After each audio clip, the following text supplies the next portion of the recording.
রমজান মাসটা সমস্ত মাসের তুলনায়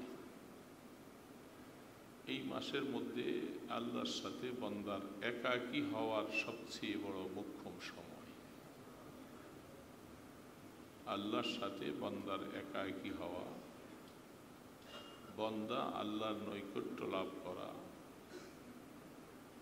আল্লাহকে বান্দা কাছে নেওয়া, এগুলি সবসময় নির্জনতা নিরিবিলি অবস্থায় বেশি সম্ভব হয়, যেটা দল বলে সম্ভব হয় না, হইচইয়ের মধ্যে সম্ভব হয় না, গোসানিসি। এই জন্য বুখারী শরীফে একটা হাদিস আসছে, উত্তম মানুষ সম্পর্কে রাসূলকে জিজ্ঞাসা করেছে। প্রথম হাদিস আসছেন আইয়ুল আমালে আফজাল, ভালো আমল কোনটা, আর ভালো মানুষ সম্পর্কে আবার প্রশ্ন হল। তো ভালো আমল সম্পর্কে রাসূল জবাব দিয়েছেন আসসালাতু আলা মিকাতিহা, সময় মতো নামাজ আদায় করা, এটা হইল উত্তম আমল। সুম্মা আইয়ুন, তারপরে প্রশ্ন করলেন তারপরে ভালো আমল কোনটা। আল্লাহ রসুল বললেন বিররুল ওয়ালিদাইন, মা বাবার সাথে সৎ ব্যবহার করা, ভালো ব্যবহার করা, এটা উত্তম আমল। 3 নম্বর প্রশ্ন হল সুম্মা আইয়ুন, তারপরে ভালো আমল কি। তখন রসুল বলছেন আল জিহাদু ফি সাবিলিল্লাহ, আল্লাহ পাকের রাস্তায় জিহাদ করা উত্তম আমল। এই 3টা আমলের কথা বলার পরে তারপরে রসুল বলতেছিলেন ভালো মানুষ, তার লিস্টিটা রসুলের কাছে জিজ্ঞাসা করলেন। উত্তম মানুষকে সেইখানে এই কথাটা বলেছেন ইয়াত্তাকি ফি শিয়াফিল জিবাল, শিয়াবিল জিবাল, ওই ব্যক্তি উত্তম মানুষ, উত্তম আমল করে যেই লোকটা পাহাড়ের উঁচিতে নিরিবিলি জায়গায় আল্লাহ পাকের ইবাদতে মগ্ন থাকে। এই হাদিসটুকুর অনেক ব্যাখ্যা আছে। পাহাড়ের উঁচিতে, পাহাড়ের গুহায়, ফি শিয়াবিল জিবাল, জিবাল মানে পাহাড়, পাথর, সেখানে নিরিবিলি বসে আল্লাহর এক ইবাদতে মগ্ন থাকা, এটা উত্তম আমল। এই হাদিসের ব্যাখ্যার মধ্যে আয়েশা বলছেন যেহেতু এই উম্মতের জন্য নিজের সব কিছু ছেড়ে দিয়া একেবারে পাহাড়ের উঁচাতে গুহাতে আত্মনিয়োগ করে ইবাদতে থাকা আমাদের রসুলের সুন্নত না, অন্যান্য নবীদের সুন্নত ছিল এটা।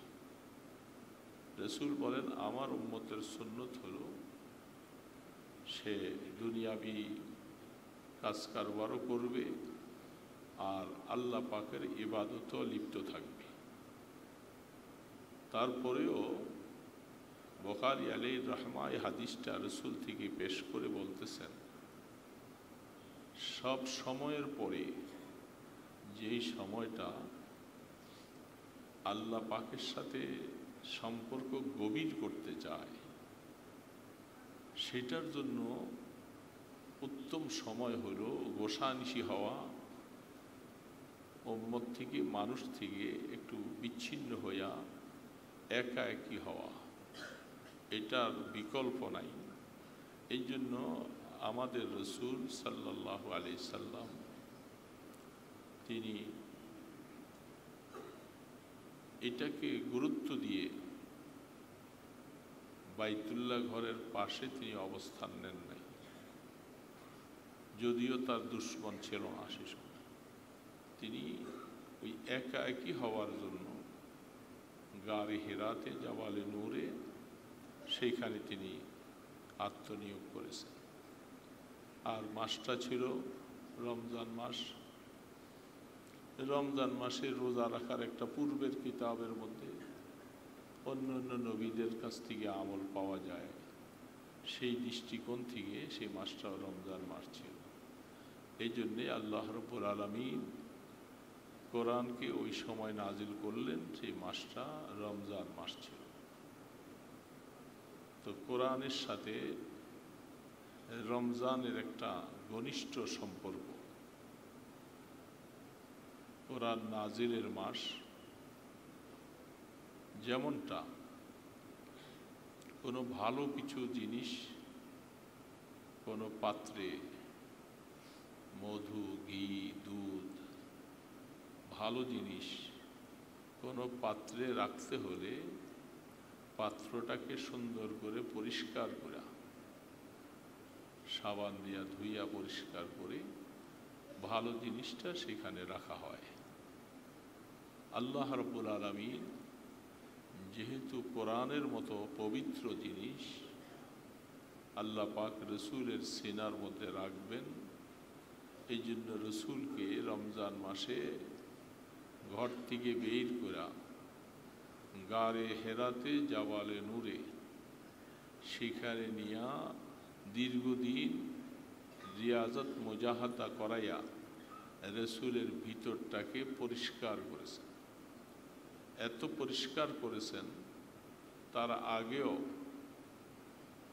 রসুলের সিনা মোবারককে চাক করেছেন, সিনা মোবারক পরিষ্কার করেছেন।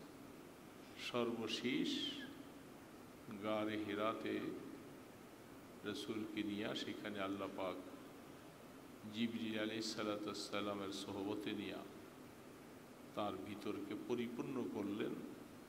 এখন কোরআন সেখানে রাখার মতো পরিবেশ তৈরি হয়েছে, আর আল্লাহ পাক প্রথম কোরআন সেখানে নাজিল করলেন, সেটা রমজান মাস। এই জন্য আল্লাহ পাক বলেন, তোমাদের উপরে রোজা ফরজ করেছি, এটা নতুনত্ব কিছু নয়। তোমাদের পূর্বের নবীদের উম্মতের উপরও রোজা ফরজ ছিল। নামাজ তোমাদের কাছে 5 ওয়াক্ত হইল, অন্যদের কাছে 2 ওয়াক্ত ছিল, 1 ওয়াক্ত ছিল, কিন্তু রোজাটা সমান রাখছেন। এই জন্য আল্লাহ রাব্বুল আলামিন রোজার গুরুত্বটা দিলেন যে রোজাটা এমন একটা ইবাদত, এটার মধ্যে কম বেশি করি নাই। তারা যেরকম ছিল তোমাদেরকে সেরকম দিয়েছি, কারণ রোজার মাধ্যমে বান্দার সাথে আল্লাহর একটা ঘনিষ্ঠতা হওয়ার একটা বিষয় আছে। এই কারণে সামনের আয়াতে আল্লাহ পাক বলছেন, লাআল্লাকুম তাত্তাকুন, আমি তোমাদেরকে রোজার মাধ্যমে মুত্তাকি বানাইতে চাই। মুত্তাকি কাকে বলে? যার অন্তরে আল্লাহর মহব্বতও আছে, আল্লাহর ভয়ও আছে। তাকওয়া সম্পর্কে হযরতে ওমরে ফারুক রাদিয়াল্লাহু তাআলা আনহুকে জিজ্ঞাসা করলেন, তখন তিনি বলছেন তাকওয়া কি জিনিস? তখন দৃষ্টান্ত দিয়া পেশ করে বলতেছেন যে চতুর্দিকে খুব মজবুত মজবুত কাঁটা, এই কাঁটা দিয়ে আপনাকে যদি যেতে বলা হয় তখন আপনি কিভাবে যাবেন? বলে, আমি এমনভাবে আমার কাপড়টাকে গুছাইয়া নিব যেন কাঁটার মধ্যে লেগে আমার কাপড়টা ছিঁড়ে না যায়। এইভাবে যখন আমি কাঁটার দিকে পার হব, খুব সতর্কতার সাথে, অসতর্ক হওয়া যাবে না, বলে কাপড়টা ফেটে যাবে। ঠিক তেমনিভাবে দুনিয়াটা খুব পিছিয়ে এই দুনিয়ার মধ্যে তুমি চলতে থাকবে, তোমার আশপাশে চতুর্পাশে এরকম কাঁটায় আবৃত হাজারো গুনাহ, এগুলি সব কাঁটা। এর মধ্যে তোমাকে চলতে হবে। চলতে চলতে তোমার মধ্যে ওই যোগ্যতাটা আসবে। যেমন কাঁটার থেকে কাপড় বাঁচাইতে পারো, ঠিক তেমনিভাবে তুমি রোজার দ্বারা তোমার মধ্যে সেই যোগ্যতা আসবে যেন আমি গুনাহ থেকে বাঁচতে পারি। এই রোজার একটা মাসের অনুশীলনের দ্বারা 11 মাসের যোগ্যতা অর্জন হবে। এটা রোজার দ্বারা গুনার ফিকির অন্তরে থাকে না, খাহেসাত দমন হয়ে যায়, বদনজর দমন হয়ে যায়। এই জন্য হাদিস শরীফে আল্লাহ রসুল বলছেন, ইয়া বাগিয়াল খাইরে আকবিল, ইয়া বাগিয়া শাররে আকসির। এ রমজানের আগে যারা কিছু না কিছু গুনাহ জড়িত ছিল, তোমাকে বলে দেওয়া হচ্ছে রমজান মাস আসলে তুমি গুনাহ ছেড়ে দাও। তুমি গুনাহ ছেড়ে দাও যেন তুমি তাকওয়া অর্জন করতে পারো। আর রমজানের বাহিরে যা তুমি নেক আমল করছো, রমজান মাসে তোমাদের আমল বাড়িয়ে দাও। এইভাবে করে আল্লাহ পাক বলছেন। তো এই রমজান তো আসছে, আল্লাহ আমাদেরকে বাঁচাইছেন, হায়াত দিয়েছেন। এখন আমাদের সিদ্ধান্ত নেওয়ার সময়। একটা দিন বাকি, আমি রমজানটা কিভাবে কাটাবো? কথা তো শুনতে শুনতে সারা জীবনে শুনে আসছি, প্রত্যেক বছরই শুনি। আমি রমজান কিভাবে কাটাবো? আমাকে এখন সিদ্ধান্ত নেওয়ার সময় আসছে। যেহেতু এই পর্যন্ত হায়াত দিয়েছেন আল্লাহ, আমি রমজানে আমল কিভাবে করব? রোজা রাখা তো এটা একটা সাহারি খাইলাম, বাস সন্ধ্যার দিকে যে ইফতার করলাম, এটার মধ্যে তেমন কোনো ডিউটি আর নাই। কিন্তু মাঝখানে আল্লাহ পাককে রাজি করার জন্য কিছু কাজ হাদিসের মধ্যে আসছেন সামনে, যেটা আল্লাহ রাব্বুল আলামিন তিনি বলতেছিলেন যে তুমি সকাল থেকে সন্ধ্যা পর্যন্ত উপবাস থাকো, না খেয়ে থাকো, পিপাসায় কাতর হয়েছে। এর মাঝখানে বহু মানুষ আছে যারা নামাজও ঠিক মতো পড়ে না। অনেক মহিলা আছে সাহারি খাইছে ঠিকই, কাজ কারবারের ব্যস্ততা এমন হয়ে গেছে নামাজ পড়ে না, 2-3 ওয়াক্ত একসাথে ব্যস্ত হয়ে গেছে। খাওয়া দাওয়ার ঝামেলা নাই, কিন্তু ইবাদত বন্দিগির মধ্যে মনোনিবেশ নাই। যারা আমরা এখন এখানে বসে আছি, আমরা জিনিসটুকু পুরা বুঝতে পারবো না। তো যারা আমরা এখন বসে আছি, এটা রোজাটা ঢুকার পরে বসা আর এখনকার বসা একটু পার্থক্য আছে। এখন আমরা খেয়ে দিয়ে বসছি, পিপাসা লাগলে পানি খাবো, ক্ষুধা লাগলে খানা খাবো। এই জন্য রোজাটা শুরু হওয়ার পরে যে কি একটা কষ্ট, এটা এখন অনুভব করা যায়, কিন্তু পুরোপুরি হাকিকত আসবে না। রোজা ঢুকবে তখন বেচা কিনার ব্যস্ততা শুরু হবে, ব্যবসার খুব ব্যস্ততা আসবে। তখন আমি কিভাবে সিদ্ধান্ত নিব? দোকান তো বন্ধ করা যাবে না, কারণ সারা বৎসরের আশা বসে আছে সমস্ত ব্যবসায়ীরা যে আমার ব্যবসাটা রমজান মাসে হবে। খরিদ্দাররাও বসে রয়েছে সারা বৎসরে, কাপড় চোপড় সব সাজগুজ রমজান মাসে হবে। তো তো এটা তো আমাদের দেশে চলছে, এটা তো বন্ধ করাও সম্ভব না, আর করতে পারবো না। এখন আমি কিভাবে কাটাবো রোজাটা? দেখতে দেখতে তো রোজা শেষ হয়ে যাবে।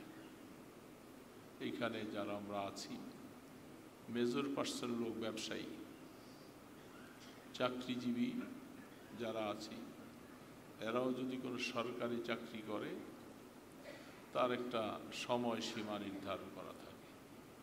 কিন্তু মালিকানা চাকরি, দোকানপাটে যদি চাকরি করি, মালিকের যেই দশা আমারও সেই দশা। তা আমি তো সেখানে আর ফরসুদ পাচ্ছি না। আমার ফরসুদ কোথায়? ফরসুদ তো আরও সারা বৎসর যা ছিল ব্যস্ততা, এর থেকে 100 গুণ বেশি ব্যস্ততা হবে রমজান মাসে। এখন আমি কি করব? যেখানে হাদিস শরীফের মধ্যে সালমান ফারসি রাদিয়াল্লাহু তাআলা আনহু হাদিসের রাবি, তিনি বলতেছেন, রসুল বলতেছেন, ইয়া আইয়ুহান নাস কাদ আযাল্লাকুম শাহরুন আযীম শাহরুন মুবারাকুন শাহরুন ফীহি খায়রুম মিন আলফি। এখন তিনি যে বললেন ইয়া আইয়ুহান নাস, ওইখানে আল্লাহ পাক কোরআনের আয়াতে বলছেন ইয়া আইয়ুহাল্লাযীনা আমানু, আর রসুল হাদিস বলতে যায় বলতেছেন হে মানুষেরা। দুইটা কথার মধ্যে একটু কিছু ব্যবধান আছে। আল্লাহ পাক ঈমানদারকে বলছেন তোমাদের উপরে রোজা ফরজ করেছেন, আর রসুল বলতেছেন কাদ ইয়া আইয়ুহান নাস, হে মানুষেরা, তোমাদের উপরে এমন একটা মাস আসতেছে যে মাসটা তোমাদের উপরে রহমতের ছায়া নিয়ে আসবে, শাহরুন আযীম। এটা ছোট্ট একটা ব্যাখ্যা হলো, রমজান মাসে যে রহমত আর বরকত নিয়ে আসবে, এই রহমত আর বরকতটা শুধু ঈমানদারের জন্য খাস না। ঈমানদার উসিলা এই রহমত বরকত গায়রে মুসলিমরাও পাবে, রমজান মাসের এই বরকত তারাও পাবে। কেন? এই জন্য রসুল মানুষ সম্বোধন করে বলছেন, ইয়া আইয়ুহান নাস বলছেন, ইয়া আইয়ুহাল্লাযীনা আমানু বলেন নাই। যেমনটা আল্লাহ ঈমানদারকে বলছেন কুতিবা আলাইকুমুস সিয়াম, আর রসুল বলতেছেন হে মানুষ সকল, তোমাদের উপরে একটা বরকতপূর্ণ একটা মাস আসতেছে, যেই মাসে রিজিক বেড়ে যাবে, যেই মাসে মুমিনরা একটা নফল ইবাদত করলে ফরজের সমান সওয়াব হবে, আর একটা ফরজ 70 গুণ সওয়াব বেড়ে যাবে। তো সেই হিসাবে এই বরকতটা রসুল খাস করে বলেন নাই যে শুধু মোমেনরা পাবি, মোমেনরা তো তোমরা পাবাই, রমজান মাসের বরকত ওরাও পাবে। রমজান মাসে যখন রিজিকটা বেড়ে যাবে, ফল ফুল ইত্যাদি বিভিন্ন বাড়বে, এটা অমুসলমানরা পাওয়ার সুযোগ হবে না, শুধু মুসলমানরাই তারাও পাওয়ার সুযোগ হবে। বিভিন্ন জিনিস যখন রমজান মাসে পর্যাপ্ত পরিমাণ আসে, সেখান থেকে ফায়দা তারাও হাসিল করে। 3 নম্বর সবচেয়ে বড় কথা হলো, রমজান মাসে জান্নাতের দরওয়াজাগুলি খুলে দেওয়া হয়, জাহান্নামের দরওয়াজা বন্ধ করে দেওয়া হয়। তাহলে অমুসলমানরা রহমত পাইল কি পাইল না? এই জন্য রসুল নাস বলছেন, ইয়া আইয়ুহান নাস কাদ আযাল্লাকুম শাহরুন আযীম, এ মানুষেরা, তোমাদের উপরে আল্লাহ পাকের একটা বড় মাস, বড় রহমত ছায়া প্রদান করে নিয়ে আসছে। এই জন্য অমুসলমানরাও সেই রহমত বরকত পাবে। যার কারণে যে অমুসলমানরা এই কথাটা বুঝে, তারা রমজানের রোজাদারের খাতিরে তাদের সামনে কোনো কিছু খাবারও খায় না, ধূমপানও করে না, কারণ সে তো অন্য ধর্মাবলম্বী, তার জন্য তো এটা বৈধ। তারপরেও রোজাদারের খাতিরে ইজ্জতে তার সামনে এগুলি করে না, এটাও একটা বরকত তার জন্য। রোজাদারকে ইজ্জত করা হয়। বহু অমুসলমান তারা রোজাদারকে খাতির করে করে ইজ্জত করে করে সেইভাবে থাকছে। মৃত্যুর পরে অনেক সময় এই রোজাদারকে ইজ্জত করার কারণে আল্লাহ পাক তাকে মাফ করে দিয়েছে। একজন মুমিনকে সম্মান করেছো, এই আস্তে আস্তে করে তার ভিতরে ঈমানের একটা নূর চলে আসছে। তো এটা তো অমুসলমানরা করে। আর মুসলমান যারা, আমাদের এই যে রমজান মাসে শুরু হইতেছে, প্ল্যান প্রোগ্রাম সব তৈরি, কয়টার থেকে কয়টা ডিউটি চলবে, কয়টা কি, শেষের দিকে আসলে আর আমরা রোজা রাখার সুযোগ পাই না। ব্যস্ততার কারণে গলা শুকাইয়া যায়, পানি খেতে মনে চায়, বিভিন্ন কিছু খাই। তা আমি রোজা ভাঙ্গিয়া ব্যবসা করলাম, এই ব্যবসাটা আমার জন্য হালাল হলো না, ব্যবসাটা আমার জন্য হারাম হয়ে গেল। আমি আল্লাহর হুকুমকে লঙ্ঘন করে, জবাই করে আমি ব্যবসা করতে শুরু করেছি, রোজা রাখতে পারলাম। এই জন্য যে সমস্ত ভাইয়েরা কোনো মালিকের আন্ডারে কাজ করেন, রাসূল বলছেন রমজান মাসে শ্রমিকের কাজ হালকা করে দিলে আল্লাহ পাক তার গুনাহগুলি হালকা করে দিবে। কেন বলছেন? প্রত্যেকটা কথার বড় বড় গুরুত্ব এবং হিকমত রয়েছে। যেহেতু শ্রমিক, সে রোজা রাখবে, আপনি মালিক তো আরাম করবেন। আপনার রোজাদার, শ্রমিকটাও রোজাদার, সে লম্বা সময় এই রোজা রাখা পরিশ্রম করতে গেলে আপনাকে বোঝা দরকার যে আমি যদি এর পরিশ্রমগুলি করতাম তো আমার কাছে কেমন কষ্ট লাগতো। এই জন্য এক হাদিসের মধ্যে রাসূল বলছেন, তোমার গোলামদেরকে এমন কাজের আদেশ করবা যে কাজটা তুমি করতে নিজে পারো, তুমি পারবা না কিন্তু গোলামের উপরে সেই কাজটা আদেশ করেছো, তাহলে তুমি গোলামের উপরে জুলুম করবা। ঠিক এই জন্য রাসূল পাক সাল্লাল্লাহু আলাইহি সাল্লাম বলছেন, রমজান মাসে যারা শ্রমিকের কাজকে হালকা করে আল্লাহ পাক তার গুনাহকে হালকা করে।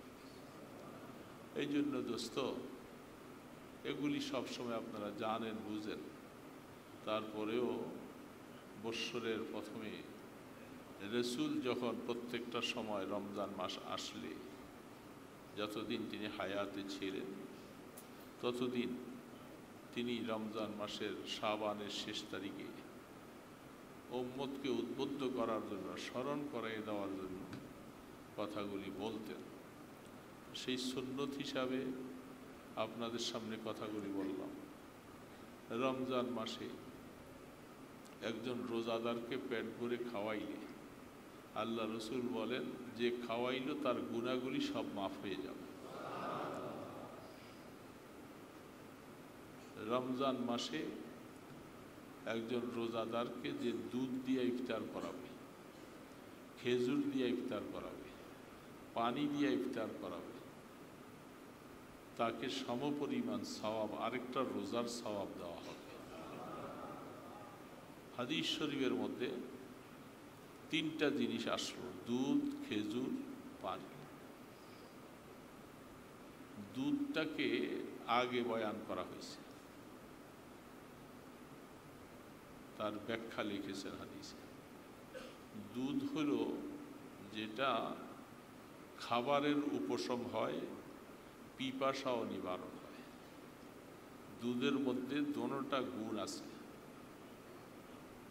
এই জন্য আল্লাহ রসুল ইফতারের কথা বলতে যাইয়া দুধের কথাটাকে আগে বলছেন।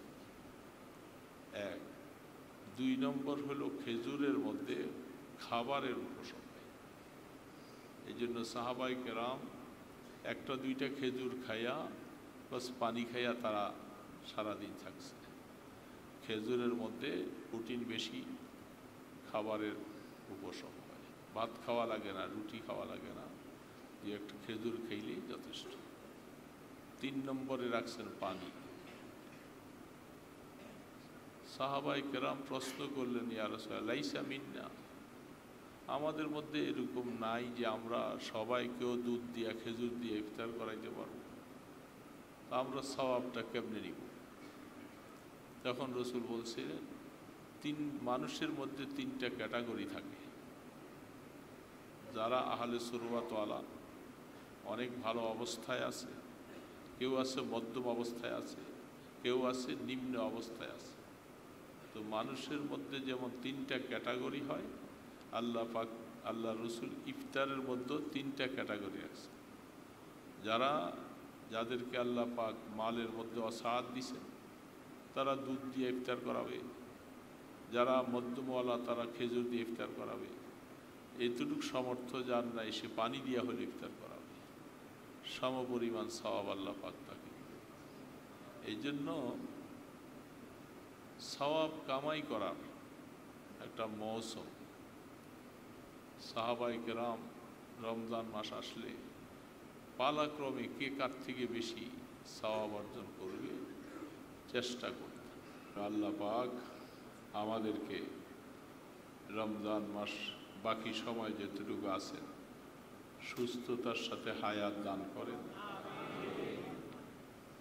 যারা দুনিয়ার থেকে চলে গেছেন, জিন্দা মুর্দা সবার জন্য রোজার মাসে বেশি বেশি দোয়া। যারা চলে গেছেন তাদের জন্য, জিন্দার জন্য দোয়া। আল্লাহ সুবহানাহু ওয়া তাআলা মেহেরবানি করে আমাদেরকে যেন রমজানের রোজা রাখার তৌফিক দান করে।